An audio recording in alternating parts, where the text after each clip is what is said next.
Ah oui, c'est bon.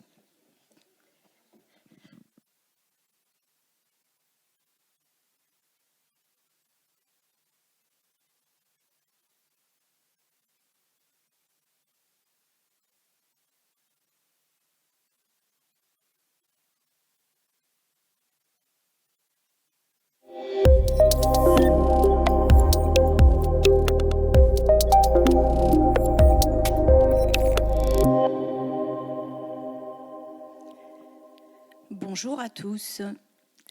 Je m'appelle Aline Hureau, je suis de l'Agence de développement et d'innovation Nouvelle-Aquitaine. Pour ceux qui nous rejoignent, on a déjà pas mal exploré le sujet de l'économie, de la fonctionnalité et de la coopération en première partie de matinée. Mais rassurez-vous, il reste encore plein de choses à dire et on va en parler maintenant.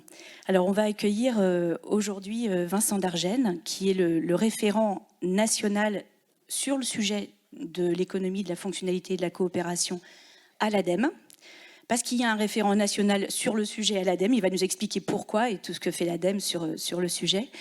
On va ensuite donner la parole à Alain Bergeon de la coopérative agricole de la Tricherie, basée dans la Vienne, et à Nicolas Rabuel de la SIC Yellow, qui sont entrés finalement il y a quelques années en coopération autour d'un sujet qui est la paille. Puis on entendra Jean-Philippe Varenne de la société Paquinov. Alors on l'entendra en vidéo parce que malheureusement il ne pouvait pas du tout être présent aujourd'hui. Et il vous parlera de conditionnement de yaourt. Et enfin, Julien Dacosta nous rejoindra, je vois qu'il est à l'écran, il nous rejoindra en visio tout à l'heure pour nous parler de son imprimerie et du bilan qu'il fait du lancement d'une offre économie de la fonctionnalité et de la coopération depuis un peu plus d'1 an. Et pour finir, Thomas Dupont, du Conseil régional Nouvelle-Aquitaine, nous expliquera comment la région, et l'ADEME d'ailleurs, vont vous proposer à partir de maintenant une feuille de route sur le sujet en région Nouvelle-Aquitaine pour aider les entreprises à réfléchir, à questionner leur modèle et à, pourquoi pas, le faire pivoter. Alors la première des choses, Vincent, l'ADEME, on a l'habitude d'en entendre parler sur l'énergie, sur l'environnement, mais finalement vous êtes aussi sur ce modèle économique. Alors c'est quoi le rapport entre l'ADEME et l'EFC? Et puis d'un point de vue national, vous en êtes où aujourd'hui? Alors déjà merci à toutes et tous d'être présents et merci à l'ADI, à la région et au Grand Châtellerault pour l'accueil. Alors l'ADEME, on entend souvent parler, c'est vrai, mais ça fait 30 ans qu'on est, je pourrais dire pour résumer, le bras armé de l'État pour la transition écologique. L'ADEME est reconnue pour pas mal de choses, pour son expertise, pas que pour le financement, j'insiste aussi là-dessus, pour son expertise, sa prospective, le droit à l'expérimentation sur différents sujets, les déchets, l'énergie, pour résumer globalement l'habité, la mobilité, bien sûr, après on va aller dans des choses plus fines. Et donc quand on parle ADEME, on parle aussi économie circulaire, et quand on parle économie circulaire, il faut parler modèle économique. Et quand on parle modèle économique qui peuvent tendre vers la sobriété, sur des modèles économiques émergents, on pense économie de la fonctionnalité de la coopération. Donc d'où notre position sur l'économie de la fonctionnalité de la coopération à l'ADEME. Alors au niveau national, on est deux. Il y a ma collègue Claire Pinet aussi pour le coup. Et en direction régionale, on a des collègues qui vivent au quotidien l'économie de la fonctionnalité de la coopération, plus que c'est les DER qui sont encore plus opérationnels du coup, sur cette thématique. On pourra en parler après, d'ailleurs, avec les partenaires de la région. Alors pourquoi l'EF? Pourquoi l'EFC? Alors du coup on peut dire EFC peut-être pour économie de la fonctionnalité de la coopération. Si vous en êtes tous d'accord, EFC, ça nous fera gagner un petit peu de temps, comme on est déjà en retard. Si ça va pour tout le monde, on va gagner du temps.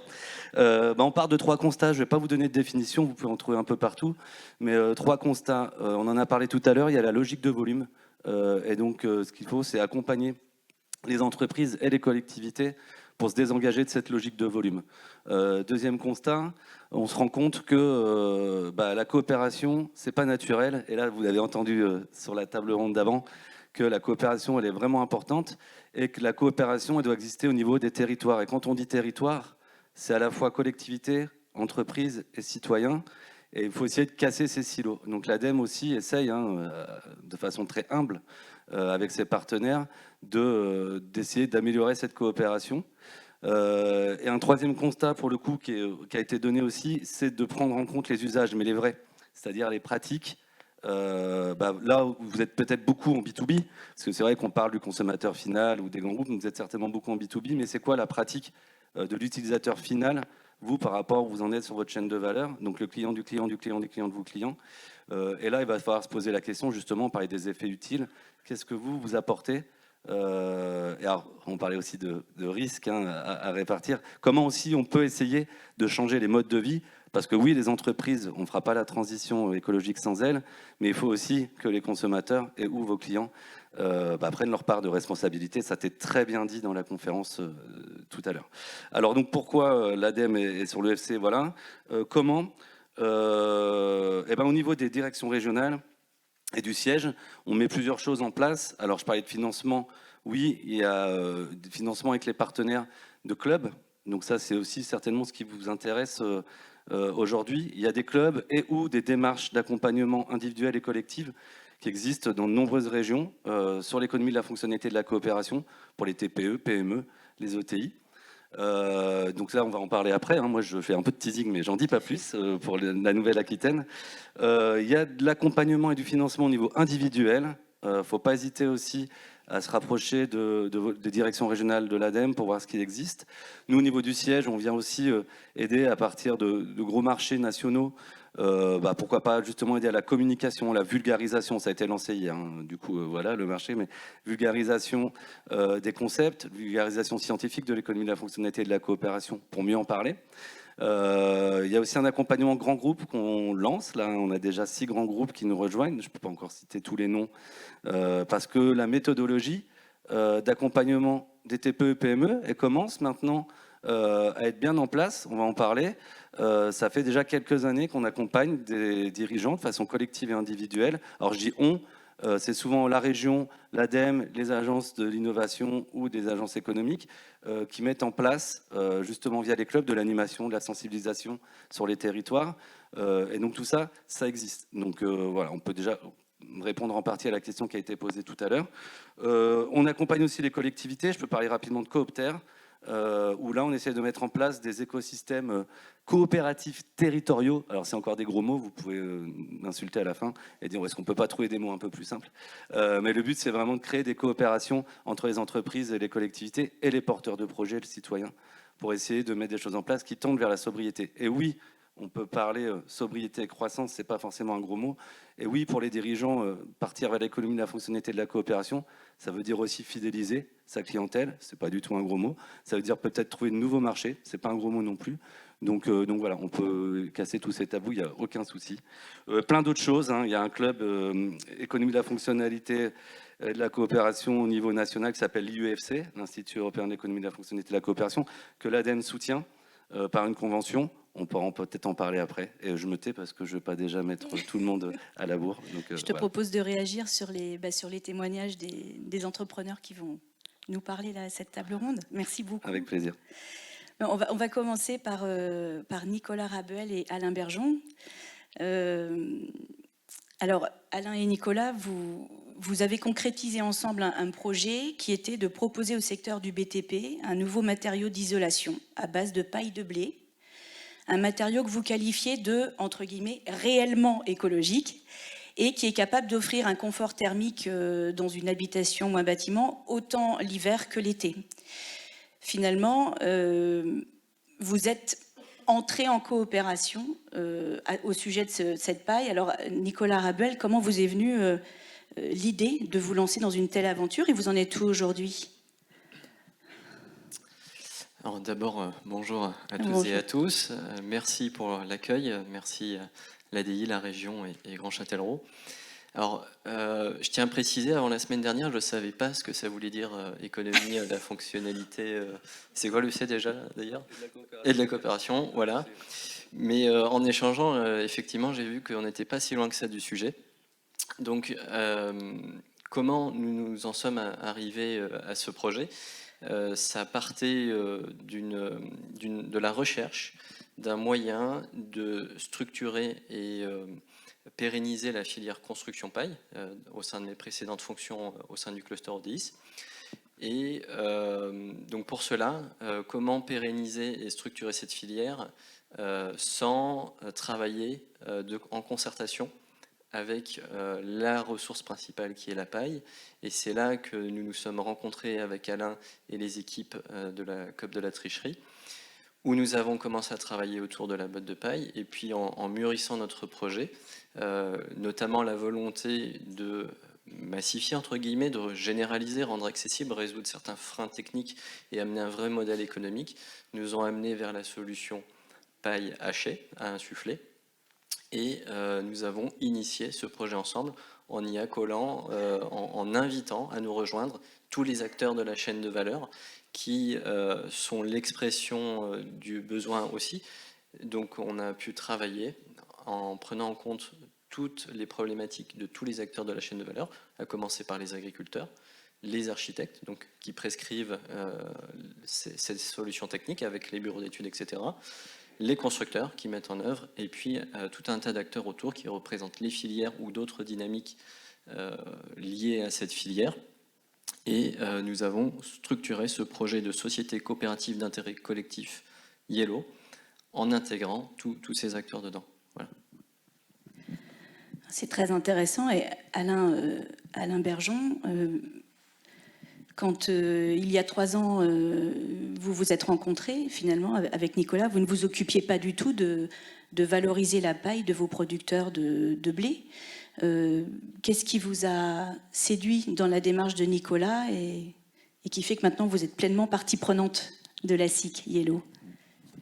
Alors, pour ce qui est de la coopération, effectivement, entre individus, entre entreprises ou dans l'économie en général, ben évidemment, c'est un domaine qu'on connaît bien puisque la coopérative, elle existe depuis 1936 et elle est née d'une période marasmatique dans la commercialisation des céréales et où il a fallu mettre en commun, évidemment, des moyens pour pouvoir conserver et distribuer tout au long de l'année cette denrée primordiale dont on rappelle l'importance aujourd'hui dans le contexte qu'est le blé. Ce qui m'a séduit dans l'approche de la paille, ou de la construction paille d'abord et de la paille isolant, ça a été évidemment qu'on pouvait accéder et apporter la source, enfin le sourcing de ce matériau de manière complètement naturelle, sans déplacer ni bouger ce qu'on fait actuellement. Parce que la profession agricole est une profession qui demande énormément d'investissement et il n'est pas possible d'en rajouter sur des schémas potentiellement rentables, mais avec quand même un délai d'attente certain. Donc du coup, produire du blé, nous, c'est notre métier. Produire du blé, on sait le faire de manière très valorisante et en produit de haute gamme. Et du coup, comme on ne sait pas produire de blé sans paille, ça m'a paru intéressant comme démarche. Voilà. Donc c'est aussi simple que ça. Et après, le contact et la prise de conscience de l'intérêt de ce matériau, il n'y avait plus qu'un pas à faire pour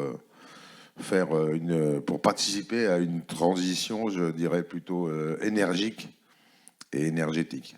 Voilà. Merci Alain. Et comment ça se passe au quotidien quand on travaille entre personnes et entre univers professionnels aussi différents? Ça se traduit par quoi au quotidien, ces échanges réguliers entre architectes, constructeurs de machines, agriculteurs, constructeurs de maisons bois, promoteurs immobiliers? C'est à moi de vous poser la question. Oui, et à Nicolas aussi. C'est un grand bonheur parce qu'on découvre un tas de professions différentes avec des contraintes et des approches qui n'ont rien à voir avec la nôtre au départ. C'est enrichissant et c'est valorisant même, je dirais. Alors effectivement, stratégiquement, si on regarde notre modèle, notre organisation, elle fait sens et il y a une vraie logique à notre organisation. Mais c'était aussi une volonté. Aujourd'hui, on est en tout cas, peut-être que je représente une certaine génération, mais d'abord, j'avais pas envie de travailler autrement, parce que pour moi, je ne serais pas légitime à imposer un modèle construit tout seul. Donc, d'être en coopération, ça permet déjà de se concerter de se réconforter, de s'assurer que l'on prenne bien tous les paramètres et que notre stratégie commune, c'est a priori l'une des meilleures qu'on puisse faire avec les paramètres qui nous sont donnés. Et donc au quotidien, on apprend tous, on se challenge tous, on doit apprendre à se connaître, à s'intéresser à l'histoire et à la culture de l'autre, parce que là, nous sommes dans un écosystème multiculturel où nous avons plusieurs horizons professionnels qui se rencontrent. Et ça, je crois, alors je ne veux pas lancer un pavé dans la mare, mais qu'au XXIe siècle, ce n'est pas un modèle pour lequel nous sommes conditionnés. Voilà, donc on titille un peu nos références et nos zones de confort, mais toujours avec un mot d'ordre, la convivialité. Alors, est-ce qu'on, dans la manière de prendre les décisions et de piloter l'activité, est-ce qu'il n'y a pas des moments où on se dit, mon Dieu, mais c'est compliqué, je perds un temps fou à me faire comprendre, et est-ce qu'il n'y a pas d'autres moments où, au contraire, ça permet d'accélérer l'action ? Alors, bien entendu, hein, il y a des challenges, pour ne pas dire des difficultés quelquefois, parce que quand on est entre experts à parler le même langage, etc., c'est beaucoup plus simple pour se comprendre. Par contre, de devoir reformuler, de devoir s'assurer que l'on se comprenne bien tous, c'est aussi l'occasion de s'assurer que l'on prenne bien la bonne direction et de s'assurer qu'on a bien pris tous les paramètres en compte. Alain peut en témoigner, il a régulièrement, il faut rappeler la signification, c'est bourré d'acronymes pour chacun des secteurs qui sont représentés, et donc c'est effectivement, ça peut être un challenge pour la communication. Par contre, les questions, entre guillemets, naïves de chacun sur des sujets qu'il ne maîtrise pas apportent beaucoup de richesse et nous permettent comment je dirais, des fois d'envisager des choses, si on était resté entre ingénieurs ou en circuit fermé, on ne saurait peut-être pas aller aussi loin et on n'aurait pas été aussi performant. Et surtout, on gagne beaucoup de temps parce que tous les avis sont là et on gagne des étapes pour les suivantes. Alors finalement, vous avez investi pas mal d'argent dans un programme de R&D qui devait aboutir au développement du produit final, qui était ce matériau isolant à base de paille hachée qu'on insuffle dans des caissons en bois, si j'ai bien compris. Vous avez aussi collectivement, tous ensemble, accumulé de l'expérience, de la connaissance, de l'intelligence collective. C'est quoi les perspectives d'avenir de ce projet ? Ça va rester ici, dans la Vienne, ou ça... Alors, dans un premier temps, le but, il est vraiment de fiabiliser, entre guillemets, la dynamique et l'offre, hein, qui est une offre à la fois d'un produit et d'une solution, je dirais, intégrée, en fiabilisant l'outil de production, en calant un petit peu tous les paramètres avec donc ce premier site pilote dans la Vienne, avec la coopérative agricole de la Tricherie. Une fois que ce site sera en vitesse de croisière et que nous aurons bien sécurisé et bien, comment je dirais, défini le modèle, que nous aurons une maturité suffisante, l'objectif est d'essaimer, parce que ce dont il est question, c'est de mutualiser tous ces investissements et ces connaissances pour permettre à d'autres acteurs sur d'autres territoires à l'échelle nationale d'adopter le modèle, de bénéficier, c'est un peu plus d'1 million d'euros pour avoir les reconnaissances normatives et techniques qui peuvent être mutualisées, et donc de partager à la fois notre savoir-faire, notre expérience et mutualiser ces acquis pour que d'autres acteurs autour d'agriculteurs, donc sur chaque territoire on est des agriculteurs, des architectes, des constructeurs, etc., qui se réunissent ensemble pour respecter donc nos objectifs qui sont une filière nationale mais en circuit court.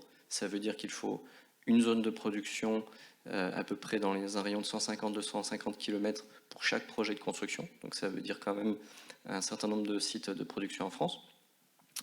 Il faut que cette solution représente une réelle alternative aux solutions d'isolation des bâtiments existants et des bâtiments neufs conventionnels pour réduire l'impact environnemental. Donc on ambitionne 10% du marché de l'isolation à l'horizon 2030. Aux côtés des autres filières biosourcées. 2030, je le rappelle, la trajectoire politique nationale, c'est tout biosourcé pour l'habitat individuel en 2030. Voilà. La barre est haute, il faut que les filières biosourcées en se mobilisent. On va essayer d'apporter une solution pour 10%, aux autres de faire les 90 autres %. Et tout ça en conservant, bien entendu, un développement dans le respect de notre charte de valeurs, notre modèle qui est basé donc autour de la coopération, voilà, d'apprendre ensemble, faire ensemble. Et tout à l'heure, j'entendais le terme fidéliser aussi les clients. Dans notre modèle, les constructeurs sont intégrés. Et plus notre réseau grandit, plus on sécurise d'une certaine façon le débouché. C'est nécessaire à la fois pour les agriculteurs d'avoir de la visibilité pour stabiliser le prix de la paille, voilà, garantir un revenu et vraiment relocaliser cette économie sur les territoires. Donc dans 10 ans, nous avons des centaines de sociétaires parties prenantes de la chaîne de valeur et on fait 10% de notre part pour rendre biosourcé le bâtiment. C'est super tentant. Vincent, une réaction par rapport à ce projet? Ouais, plein, mais on est un peu limité dans le temps. On a un fil rouge un peu caché, mais qui est une grosse ficelle, c'est de montrer que l'économie de la fonctionnalité de la coopération, c'est pas forcément si compliqué que ça, qu'il y a un référentiel existant, il y a beaucoup de gros mots, mais que beaucoup de choses existent, et ça part de la réalité du terrain. Là, la définition, elle est presque donnée, alors que tu ne savais pas ce que c'était que l'EFC la semaine dernière, alors vous le pratiquez entre guillemets pour le coup, puisqu'il y a la coopération qui est là présente avec la prise en compte des contraintes de chacun. Alors, la coopération et la confiance, ça ne se décrète pas, ça se construit, c'est long, oui, c'est un vrai travail pour le coup. Et il faut des conditions qui soient réunies pour pouvoir mettre en place un modèle économique, si on parle d'un modèle économique quand même, qui est une des clés de l'EFC, un concept pour le coup. Et là, c'est le cas. Et pareil, ça se travaille au quotidien. Et il faut être honnête, c'est pas toujours simple à mon avis, pour le coup. Et de façon très économique classique, c'est toi qui as parlé de chaîne de valeur. Là, du coup, on essaye aussi peut-être de casser un peu ce système de chaîne de valeur linéaire, où si on est mieux placé que d'autres, on capte les richesses créées. Et là, on peut parler un peu d'encastrement de la valeur ou autre, mais en tout cas, une meilleure rémunération, certainement, ou sécurisée. Et ça, c'est du pratico-pratique. Et en plus, si j'étais vraiment embêtant, je dirais que, attention, quand même, à la logique de volume. Il faut le faire. Là, on parle de nouvelles matières premières avec du coup des produits finis, avec de la R&D. C'est super, c'est génial. En plus avec du circuit court. Et par contre, il faut le faire avec l'existant. Et c'est ça qui est génial. Et pas partir forcément avec du plus. Et voilà quoi. Et on est déjà plus que dans des petits pas. Ça me fait trop plaisir. Je découvre en même temps que vous pour le coup. Donc voilà. Et là, on parle aussi de différents métiers et différents secteurs d'activité qui coopèrent ensemble. Et ça, c'est juste, voilà, ça, c'est cool. Tout à fait. Merci beaucoup. On va passer à un tout autre univers, celui de la conception, de la fabrication et de la distribution de machines de conditionnement. La société Pakinov, 36 personnes et 6 millions d'euros de chiffre d'affaires dans l'Ain. Elle peut conditionner tout ce qui se met dans des contenants rigides. Des seaux, des pots, des bouteilles rigides pour l'industrie agroalimentaire, pour la pharmacie, pour la cosmétique, pour la chimie. Et M. Varenne, quand il a repris l'entreprise en 2010, s'est rendu compte qu'il allait falloir donner un nouveau souffle à son entreprise. Il a travaillé donc avec la région Auvergne-Rhône-Alpes et avec le club EFC de là-bas qui s'appelle Relief pour changer le modèle économique de son entreprise. Et il vous le raconte en vidéo.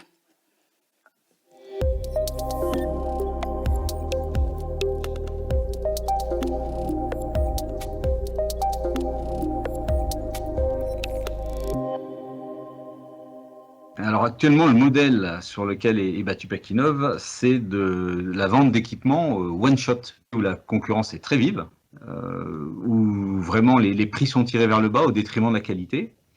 La rentabilité est faible et les commandes sont très irrégulières. Ça dépend des plans d'investissement de nos clients. Et puis alors un point aggravant pour nous, Pakinov, c'est que nos machines sont de très bonne qualité.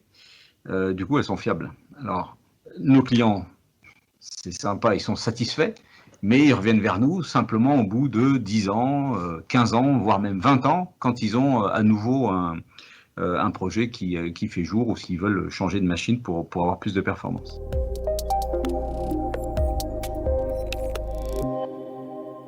Alors la nouvelle offre, elle concerne surtout une partie de notre gamme, c'est la gamme standard des machines de conditionnement Pakinov.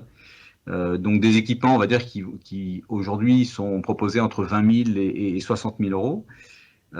Et plutôt que de faire une vente de machines, de passer à une mise à disposition. Alors une mise à disposition, mais avec les consommables.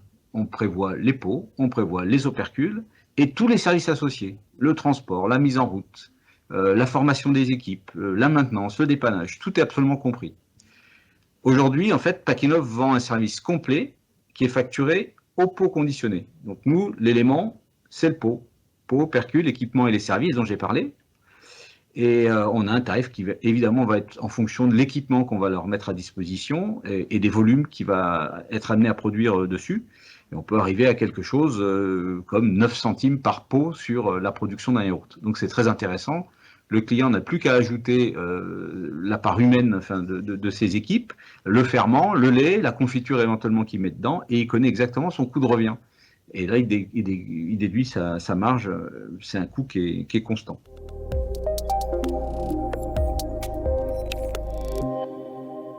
Alors c'est un projet qu'il faut vraiment porter au niveau de la direction parce que c'est long à mettre en place, c'est un changement, donc il faut que ça vienne d'en haut. Ensuite, il faut expliquer, il faut convaincre. Tous les services de l'entreprise ont été impactés, même le SAV qui avait l'habitude de travailler de manière assez autonome. Là, il a vu tout l'intérêt de la chose, c'est-à-dire que on n'a pas besoin d'attendre 1 an avant que l'équipement soit installé pour venir essayer de vendre un contrat de maintenance. C'est déjà inclus dans l'offre. Donc dès le départ, il sait qu'il a des interventions qui sont prévues, qui sont budgétées. Donc lui, pareil, il a une récurrence automatique et on a systématiquement, pour chaque équipement qui est déposé chez un client, on a toute une offre de services qui est mise en place. Et ça, c'est vraiment positif. Voilà. Donc les commerciaux pour les machines, c'est sûr qu'il faut les intéresser différemment. Hein. Ça change un peu le modèle d'incentive, mais ils ont bien compris que dans l'intérêt de la société, cette récurrence-là, à moyen long terme, c'est vraiment intéressant. Et puis de percevoir un client différemment, on n'est pas là juste pour faire une vente et puis partir sur quelqu'un d'autre, mais on l'accompagne vraiment tout au long de sa vie.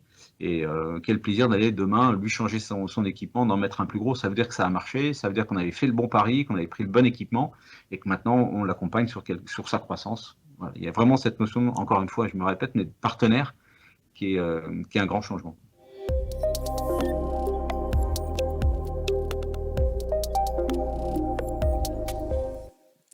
Alors certains d'entre vous posaient la question tout à l'heure de l'EFC pour les TPE ou les PME. Je pense que là, on a 2 exemples de petites entreprises qui savent s'allier, qui savent trouver de la ressource. Monsieur Varenne me l'a dit, mais on ne pouvait pas mettre tout ce qu'il nous a dit pendant l'interview, mais effectivement, lui, pour la partie financière, il a dû chercher des banques prêtes à lui prêter l'argent pour entamer finalement sa conversion vers ce modèle économique. Mais il est, vous le voyez, ravi du sens que prend l'entreprise par rapport à cette nouvelle offre. Est-ce que je peux juste prendre 30 secondes? Oui, bien sûr. Parce que là, ça ne ressort pas forcément. L'avantage d'accompagner, parce que je rappelle que le FC, quand même, à la base, c'est aussi d'aller vers la sobriété et que les enjeux environnementaux, c'est la base et c'est important. On l'a déjà dit, mais je le redis. Et là, on pourrait croire qu'on part justement sur une logique encore de volume, parce qu'ils parlent de plus grosses machines, etc., où ils connaissent 9 centimes le pot. Alors, c'est important dans le sens où, en fait, lui, il va les accompagner et il arrive à baisser de 10 à 15% le gâchis sur les lignes de prod. Donc, quand on parle de gâchis, c'est les pots, c'est le yaourt, ça peut être les produits bio, enfin, les produits de beauté, etc., de cosmétiques. Donc ça, c'est quand même un impact énorme. La même chose au niveau des flux, eau, énergie et déchets. Et donc c'est là encore une fois on voit l'accompagnement et vous voyez qu'on parle d'une TPE, on peut faire le lien aussi avec Michelin ou Signify où là l'accompagnement il est important et quand on parlait d'un pneu bien gonflé, de connaître l'usure, savoir comment utiliser tel ou pareil pour une LED, etc., c'est la même chose et du coup là il y a un vrai impact au niveau environnemental. Mais voilà, il fallait juste le redire parce qu'on l'a très bien du coup avec ce qui est mis en place sur l'exemple d'avant. Mais voilà, il y a cet impact-là aussi qui est important. Et il faut être honnête, ça prend du temps. Et sur les financements, faut se battre aussi des moments, mais on pourra en reparler un peu plus tard. Alors on va accueillir maintenant en visio, oui super, Julien Dacosta, bonjour. Bonjour. Vous nous entendez bien? Très très bien. Julien, vous êtes le dirigeant d'une imprimerie qui s'appelle FlexInk, que vous avez repris avec votre frère il y a quelques années. Vous produisez des brochures, des plaquettes, des pochettes, des blocs-notes comme d'autres imprimeurs. Vous avez investi dans des machines d'impression numérique comme d'autres imprimeurs, mais êtes-vous finalement encore aujourd'hui un imprimeur? Vous vous définissez-vous encore comme un imprimeur? Effectivement, on a les mêmes machines et on fait les mêmes produits, mais on fait moins le même travail. Ouais. Je me définis plus vraiment comme imprimeur, plutôt comme animateur de projets d'impression. En fait, on aide nos clients à réduire le gâchis de documents et on les aide aussi à produire uniquement des documents qui soient pertinents et qui soient utiles. Alors comment ça marche finalement votre offre et comment vous la présentez à vos clients? D'abord, je vais prendre 2 secondes pour dire d'où ça vient. C'est juste que le métier d'imprimerie, c'est un métier extrêmement industriel. J'ai entendu Vincent tout à l'heure parler de chaîne de valeur. Donc, c'est un métier industriel et en plus qui se situe en bout de chaîne de valeur, c'est-à-dire qu'il y a beaucoup de comment? Vous m'entendez? Oui. Ah oui, pardon.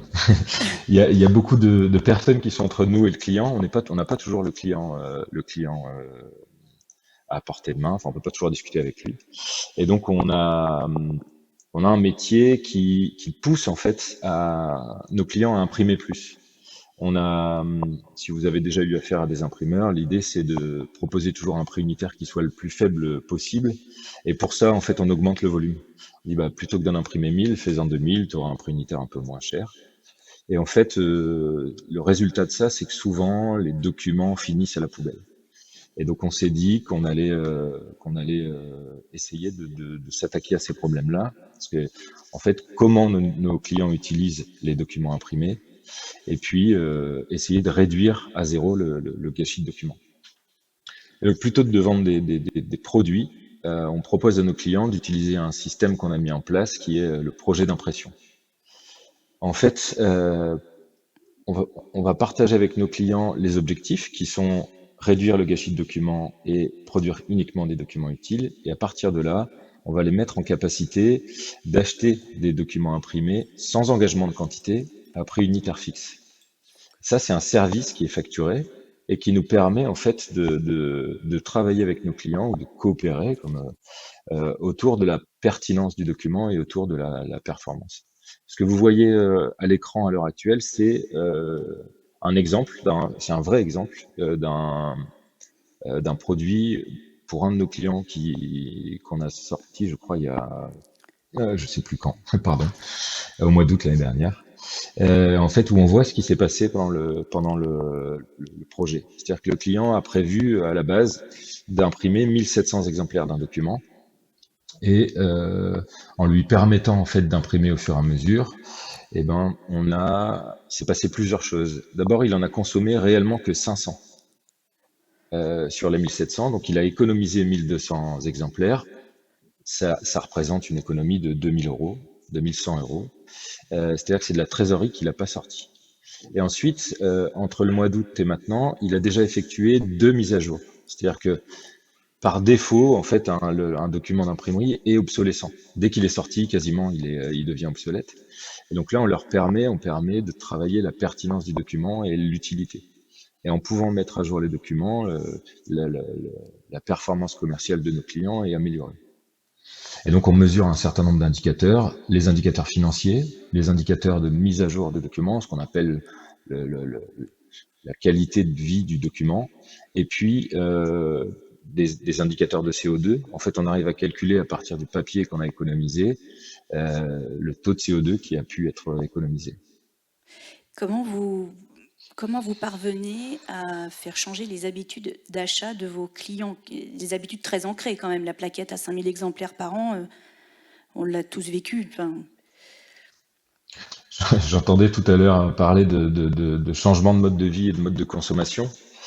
Et en fait, c'est la clé principale pour faire pivoter un modèle, c'est comment est-ce qu'on accompagne nos clients dans le changement. Nous, en ayant décidé de changer de façon de vendre, on s'en était pas rendu compte au début, mais la conséquence, c'est que le client est obligé lui aussi de changer sa façon d'acheter. Ses repères disparaissent, ses habitudes disparaissent. Du fait, en fait, son travail change. Et donc, ce qu'on fait avec le document que vous voyez là, par exemple, sous les yeux, qui est un rapport de performance qui est envoyé tous les mois, en fait, on essaye de créer des nouveaux repères et de se mettre d'accord dessus. Et régulièrement d'échanger en disant, bah tiens, tu avais prévu 1700, on est réellement à 500, comment ça se fait? Enfin, on analyse en fait l'usage qu'ont nos clients de ces projets. J'ai vu que le sous-titre de votre, ou le titre de l'événement, c'est de la propriété à l'usage des biens. On pourrait faire un lien direct en disant, bah tiens, il faut passer au locatif. Par exemple, pour l'imprimerie, c'est impossible. Ce qui est produit, c'est produit. Je peux pas le récupérer, sauf pour le recycler. Et je peux le redonner à personne d'autre, puisque c'est ultra personnalisé. Donc en fait, il y a une différence entre posséder un stock ou alors en fait acheter la capacité d'imprimer, donc l'usage que je vais avoir de mes documents imprimés. C'est une nuance qui est assez peu visible, mais la location n'est pas toujours la bonne solution, voire même rarement la bonne solution. Alors aujourd'hui, vous êtes, il me semble, un peu en avant-première, j'ai l'impression, aujourd'hui, vous êtes capable d'évaluer finalement la pertinence de votre offre de manière globale, hein, depuis son lancement commercial effectif. Vous êtes capable de l'évaluer pour vous, en tant qu'entreprise, en termes de profitabilité, mais aussi pour vos clients, si je comprends bien. Est-ce que vous pouvez finalement nous présenter ce bilan? Oui, est-ce que vous pouvez changer de slide, s'il vous plaît? Il paraît que je peux, oui. Est-ce que Voilà, là, c'est le bon? Donc en fait, les projets d'impression, je suis pas revenu en détail sur la façon dont on les a construits, mais c'est un long parcours. C'est-à-dire que ça fait maintenant, je pense, 8 ans qu'on travaille dessus, et ça fait réellement entre une vingtaine de mois, je pense qu'on propose à nos clients ces projets d'impression. On avait imaginé d'autres solutions au début, mais qui étaient beaucoup plus difficiles à vivre. Et donc on a depuis, ça date de la semaine dernière, les chiffres de notre impact global chez nos clients. Le premier, celui qui moi m'étonne le plus, c'est que on a réussi à faire économiser à nos clients 61% de quantité de documents imprimés. C'est-à-dire qu'entre ce que nos clients pensent qu'ils vont consommer ou alors ce qu'ils auraient acheté chez un autre imprimeur, il y a un écart de 61%. Ça représente sur 719 600 exemplaires, c'est précis, pardon. On en a imprimé que 163 000. Ça représente une économie chez nos clients de 51 398 euros. Sur seulement 36 projets qui sont actifs. Alors, c'est des chiffres qui dépassent largement ce qu'on avait imaginé. Moi, je pensais arriver à une économie en moyenne en papier de 30%. En réalité, on est à 61%. Et en euros, on leur fait économiser 56% par rapport à ce qu'ils auraient commandé chez un imprimeur traditionnel. En fait, allez-y. Non, je voulais dire, et vous y retrouvez comment? Puisque eux, ils économisent de l'argent, mais vous? En fait, nous, on facture toujours en fait du produit imprimé, mais par contre, on a très très peu de marge dessus. On le facture à prix coûtant. Là où on gagne réellement notre vie, c'est quand on vend le service du projet d'impression. Donc ça, on l'a matérialisé sous la forme d'une mensualité. C'est quelque chose qui est très ancré dans les mentalités maintenant, et c'est assez facile à vivre, à vendre d'ailleurs. Et donc en fait, tous les mois, on facture à nos clients l'adhésion au projet d'impression ou le pilotage du projet d'impression. Et donc sur les 36 projets, on a facturé jusqu'à maintenant 5 260 euros. C'est-à-dire à peu près 10% des économies qu'on a réussi à économiser à nos clients. Ça représente, puisque je crois qu'il y a des entrepreneurs dans la salle, à quantité, si on discute de marge brute, c'est-à-dire que si je compare le chiffre d'affaires que je fais avec la matière que je consomme ou que j'achète, ça nous fait une hausse en moyenne de 35% de marge brute sur nos productions. Et alors, comment vous voyez l'avenir chez Flexink? Eh ben, il y a plusieurs choses. D'abord, j'espère que ces projets d'impression continueront de se vendre. On a depuis 4 mois réellement mis en place des outils qui nous permettent de vendre ce système de manière un peu plus systématique. Puisqu'au début, on a beaucoup tâtonné. Et donc, on avait des tableaux Excel, enfin, des apprentissages qu'on fait. Et donc, j'espère que les projets d'impression vont se généraliser. Hein, on parle de 36, je pense qu'on est capable d'en suivre entre 1500 et 2000 chez Flexink. Et puis, en fait, la suite, pour nous, l'intérêt, ce serait d'avoir d'autres imprimeurs qui s'emparent, en fait, de ce mode de production pour pouvoir produire au plus près de chez nos clients. En fait, le fait de multiplier les impressions, ça peut aussi multiplier les transports. Et donc, on a vraiment à cœur d'essayer d'aller produire au plus près de chez nos clients. Et pour ça, on aimerait en fait créer une sorte de réseau d'imprimerie ou de cohorte, ou de, je sais pas comment on peut dire, d'imprimeurs qui souhaiteraient en fait tenter l'aventure. En fait, ce qui est intéressant, c'est de dire, il n'y a pas forcément besoin de changer la totalité de son modèle. Et là, je parle effectivement pour les imprimeurs qui voudraient travailler avec nous, mais aussi pour tout le monde. En fait, on a souvent dans nos entreprises des habitudes qui sont, je pourrais dire déjà là. Tout à l'heure, on l'a entendu au sujet de la paille. En fait, il y a déjà souvent dans vos entreprises des choses que vous faites et qui méritent d'être regardées, voire même d'être travaillées de manière plus précise pour éventuellement en faire un modèle économique. La question, c'est comment je tire la valeur maximum de mon service. Et donc, des imprimeurs qui seraient, eux, dans un mode très industriel, pourraient, avec leur machine, en fait, un petit bout du temps, peut-être 10% de la production, 15%, en fait, commencer à produire de la même manière que nous et à avoir, du coup, à démultiplier les impacts.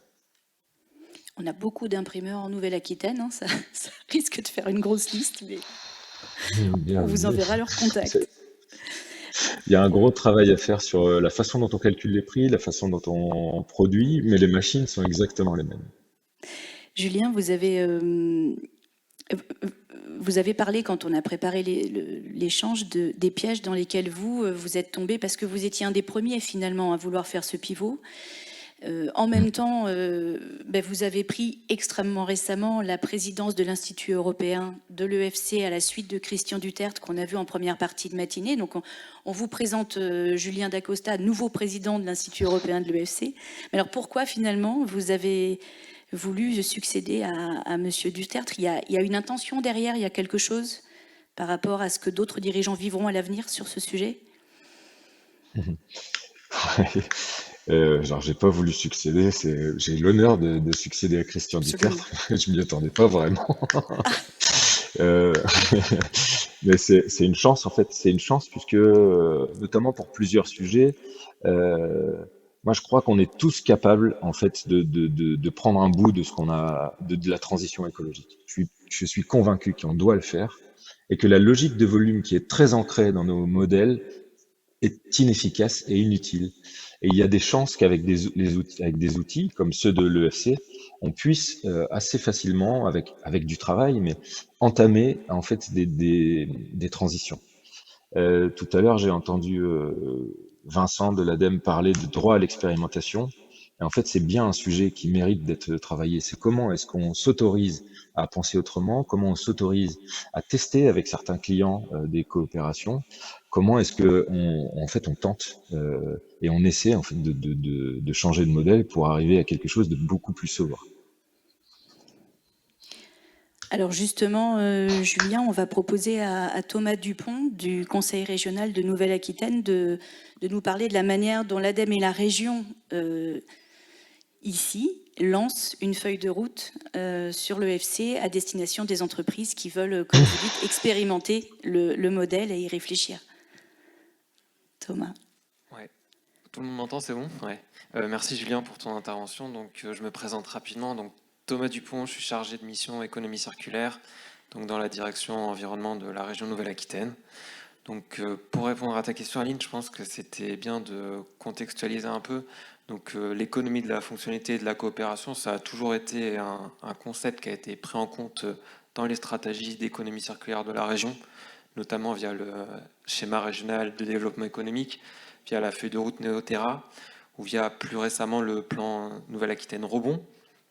Donc c'est dans ce cadre-là qu'en 2020, il y a vraiment eu une démarche, une volonté de la part de la région et de l'ADEME de co-construire une feuille de route EFC. Donc, nous l'avons fait grâce également à l'ADI qui est ici présente, ou au laboratoire Atemis dont nous avons pu parler. Et concrètement, cette feuille de route, donc, qui a vraiment commencé à voir le jour en 2020, elle s'est articulée autour de 3 phases. Donc la phase 1 et 2 concernait plus tout ce qui était formation des entreprises, sensibilisation, mobilisation.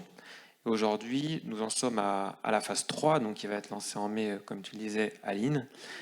Donc dans cette phase 3, l'objectif, c'est vraiment d'accompagner, donc via un parcours d'accompagnement, les entreprises qui feraient partie de cette phase 3, et pour vraiment former un club économie de la fonctionnalité et de la coopération en Nouvelle-Aquitaine pour créer une dynamique.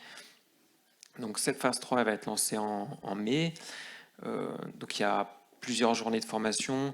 Il y aura des demi-journées entre dirigeants des entreprises. Il y aura également des rendez-vous individuels, donc avec les entreprises et sur leur site, pour vraiment les accompagner et trouver des solutions et des démarches pour mettre en place l'EFC dans leur entreprise. Donc cette phase 3, elle commence en mai. Aujourd'hui, nous sommes à 9 entreprises mobilisées. Donc il reste une place. Une petite place. Donc n'hésitez pas à nous contacter. Et on dit qu'il reste une place, mais dans tous les cas, avec l'ADI, nous pensons qu'il serait très pertinent de lancer un deuxième parcours d'accompagnement s'il y a d'autres entreprises qui sont intéressées. Donc pas de souci, il y aura de la place pour tout le monde. À propos de cette phase 3 et de toute cette feuille de route, nous vous avons imprimé une plaquette donc, qui est disponible à l'accueil si vous êtes intéressé. Donc voilà ce que je peux dire sur ce qui est fait sur la feuille de route économie Merci, de la Thomas. fonctionnalité et de la coopération pour la région. Merci Thomas. Vincent, un petit mot avant les questions, parce qu'on n'a plus beaucoup de temps.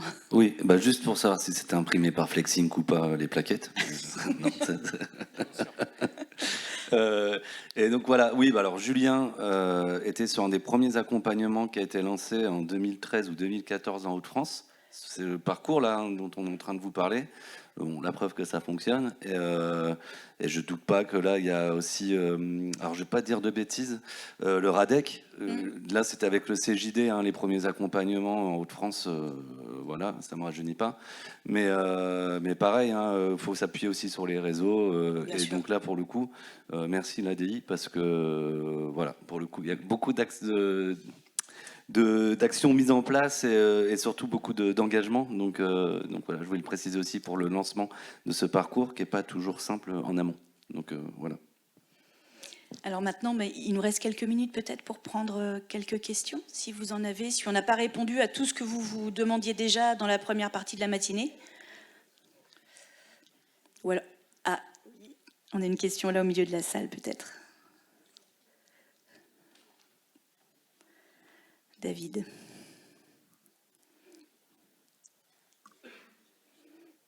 Merci beaucoup. Je sais pas si on m'entend ou pas? Pas trop? Ouais, là c'est bon.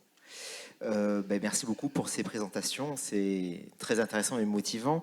Je voulais poser la question bien sûr aux personnes qui s'occupent de construction paille, pardon, excusez-moi.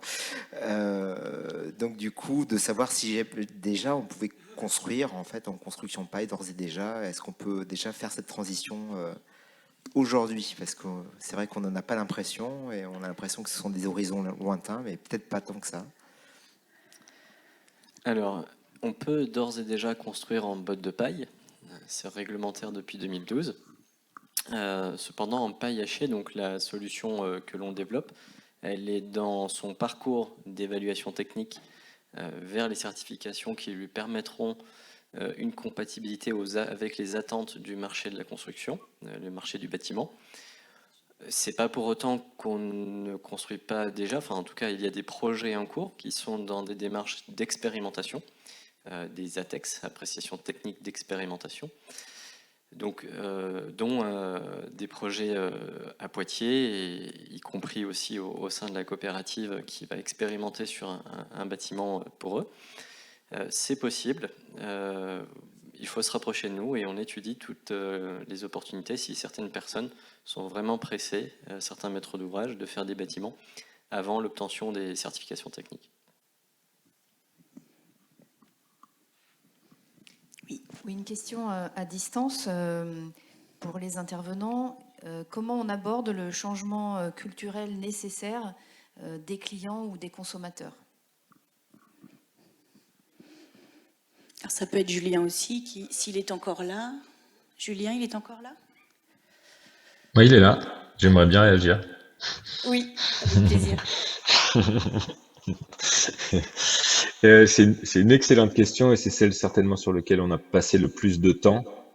En fait, ça se fait pas tout seul. C'est quasiment impossible de le faire tout seul. Tout à l'heure, on a cité Athémis. Il y a quelque chose de très intéressant d'avoir des chercheurs, enfin une relation entre les entreprises et les chercheurs, qui en fait permet de prendre du recul et qui permet en fait d'avancer dans une situation en pensant de manière différente.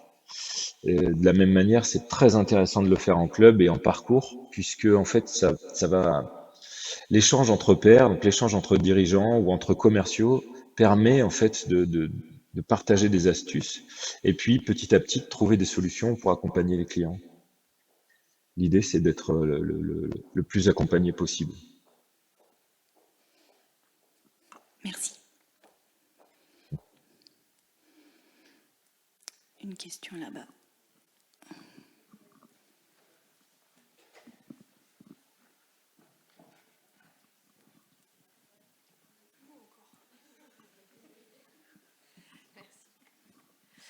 Bonjour à tous. Merci pour toutes ces informations hyper pertinentes. Je rebondis sur ce qu'on vient de voir, enfin d'entendre, plutôt sur comment est-ce qu'effectivement on convainc ses clients, et notamment sur Julien. Ce que j'entends dans leur proposition de valeur, c'est pour moi ce qu'on appelle du service client, finalement. C'est un conseil avisé. Et je m'aperçois que le modèle économique actuel, en tout cas dans la coopération et la fonctionnalité, va imposer de facturer ce conseil. C'est un petit peu comme ça que je peux le percevoir. Alors, je me trompe peut-être parce que je n'ai pas eu toutes les échelles, tout le process dans la valeur, mais j'aimerais bien votre ressenti par rapport à ça. Julien, je crois que c'est pour vous. Pas de problème.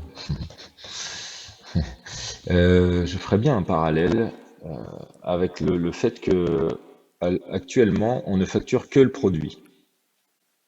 On fait comme si le conseil n'existait pas. Et le conseil, en fait, on pourrait imaginer que c'est aussi un produit, la façon dont vous le dites, et du coup, ça devient gênant de facturer le conseil. La question, c'est plutôt comment est-ce qu'on arrive à capter monétairement la valeur qu'on crée chez le client.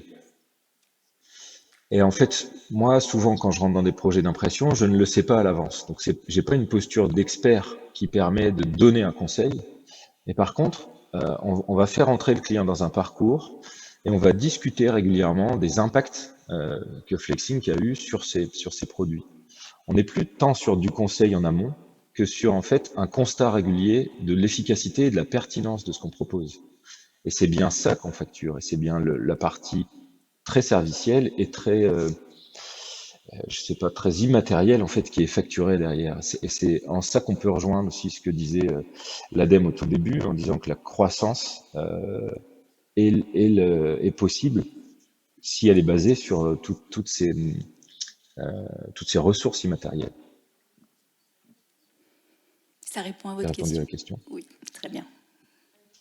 Oui. Une autre question concernant les clients. Comment éviter ou surmonter l'impression que peut avoir le client de captivité, puisque vous parliez d'abonnement tout à l'heure?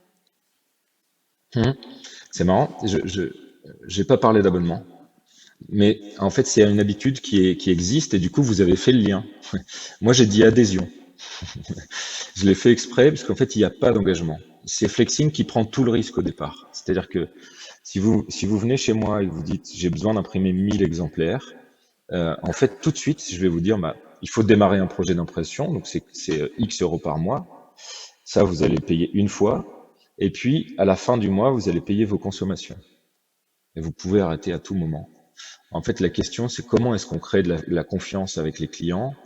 Nous, j'ai tout essayé, hein, mais le fait de porter le risque en premier, c'est un des leviers les plus importants de création de confiance entre le client et nous.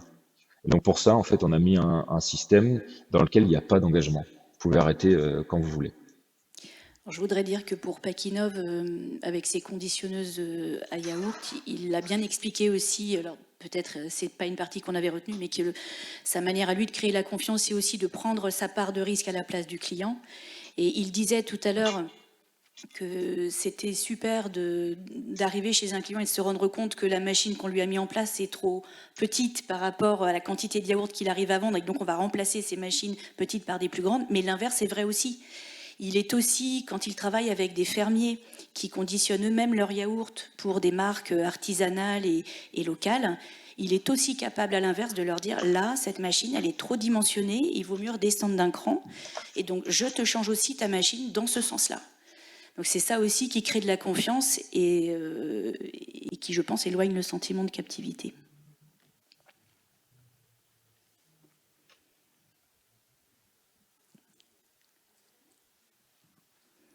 Après, il va falloir qu'on déjeune, hein, vous savez.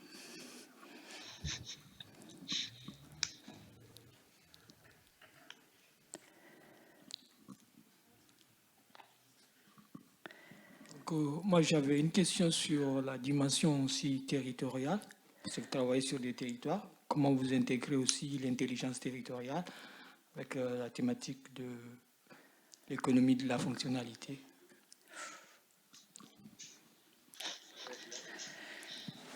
Donc l'intelligence territoriale. C'est important pour le coup. Capital. Bah oui. Bon, on peut parler sans langue de bois. C'est pas toujours simple non plus. On en parlait hein, justement. Là, je parlais de cooptère au niveau de l'ADEME, et c'est les directions régionales et leurs partenaires en plus qui portent ces projets. Où voilà, en Normandie, ici, je pense à Lourdes, là, qui a eu un gros impact sur son tourisme. Lourdes, je crois que c'est le premier hôtelier de France hors Paris. Avec le Covid, plus personne. Qu'est-ce qu'on fait? Et donc là, il y a une intelligence territoriale qui se met en route, où les collectivités, les mairies, les départements, le conseil régional, l'ADEME, les assos, etc., se disent nous, on a une autre richesse, c'est, j'ai peur de dire de bêtises, c'est tout nouveau, la laine, je crois. Et donc voilà, on parlait de paille. Comment on peut aussi mettre ça en avant et comment on peut trouver d'autres sources de création de valeur, toujours dans la sobriété. Mais c'est pas gênant, c'est pas un grand écart, c'est pas un gros mot. Et donc là, oui, il faut mettre de l'intelligence territoriale en route.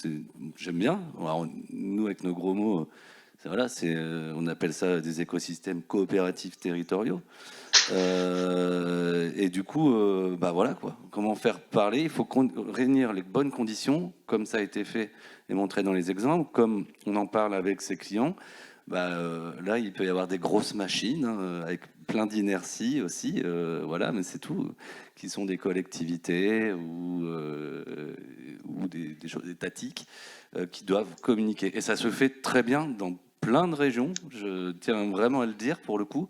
Ça fait qu'1 an que je suis à l'ADEME. Moi, j'adore bosser en DR. Du coup, là, ce qu'on a mis en place en Nouvelle-Aquitaine, parce que mes collègues ils essayent de bosser avec les collègues du conseil régional, avec les assos, avec les mairies, et voilà. Et c'est cool. Enfin, vraiment, ça bouge. Ça bouge, sincèrement, ça bouge.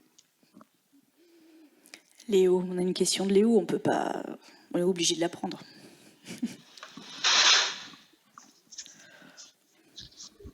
Ouais, j'ai une question ou plutôt une suggestion ou remarque. En fait, c'est dans le modèle à la fois pour la construction de paille ou l'imprimerie, ou dans d'autres secteurs d'activité, on voit des entreprises soit par greenwashing ou par réelle conviction, ou voire future interdiction ou réglementation contraignante qui se tournent vers des solutions donc, de réduction de leur empreinte carbone. En l'occurrence, est-ce que vous avez prévu de vendre finalement cet engagement de réduction d'empreinte carbone? Alors, c'est un petit peu, sans être formalisé le cas dans l'exemple de l'imprimerie, mais on peut imaginer que sur la construction paille, votre maître d'œuvre ou architecte ou constructeur puisse, vis-à-vis du décret tertiaire ou d'autres réglementations, sans passer par des crédits carbone, directement que vous puissiez commercialiser cet engagement de réduction carbone. Voilà, c'est une suggestion-question. Alors, aujourd'hui déjà, ce qui fait venir les maîtres d'ouvrage, comme donc ceux qui payent le bâtiment de la même façon que ceux qui vont le concevoir, ou même certains qui vont vendre des murs, aujourd'hui, la paille est reconnue pour son très faible impact carbone. Enfin, il est tellement faible qu'il est même négatif. C'est un des rares produits du bâtiment qui a ce paramètre-là, avec le bois et quelques autres filières biosourcées. Aujourd'hui, c'est un argument. Alors, dans le sens de la question, je n'ai pas compris s'il était question de vendre des crédits carbone.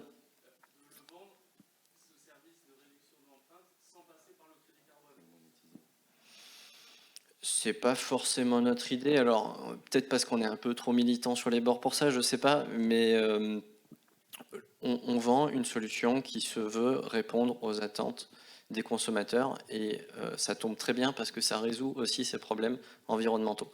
Par contre, on n'en fait pas un argument commercial, on ne crée pas de modèle économique sur la captation de carbone. Bon, il se trouve qu'un site comme celui que la COP de la tricherie va accueillir en production, ça capte 4 fois plus de CO2 que l'usine de séquestration de CO2 en Islande. Voilà. Et cela sans coûter 800 € la tonne. Donc, d'une certaine façon, l'économie, elle va être là, mais elle va revenir là où elle doit aller. Et c'est ça qui nous intéresse.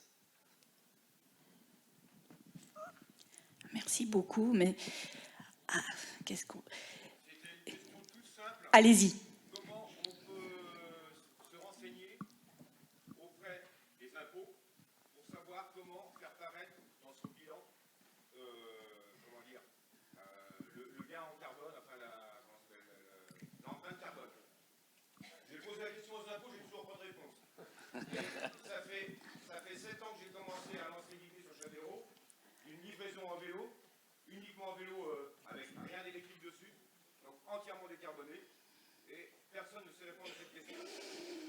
Est-ce que quelqu'un sait répondre à la question sur le plateau ou en visio? Il y a juste alors sur les impôts, là, je ne suis pas compétent. Par contre, depuis le mois de janvier de cette année, la RE 2020, qui succède à la RT 2012, donc la réglementation thermique du bâtiment, qui devient une réglementation environnementale du bâtiment, impose de calculer l'impact carbone de son bâtiment pour l'obtention du permis de construire. Donc, c'est d'une certaine façon un moyen de forcer un peu la main. Voilà. Après, j'entends, ça, on serait plutôt sur des incitations fiscales, et là, je ne suis pas compétent. Le thème, je ne sais pas. Comment une entreprise fait entrer un service décarboné dans son bilan? A priori, c'est comme ça que ça doit marcher.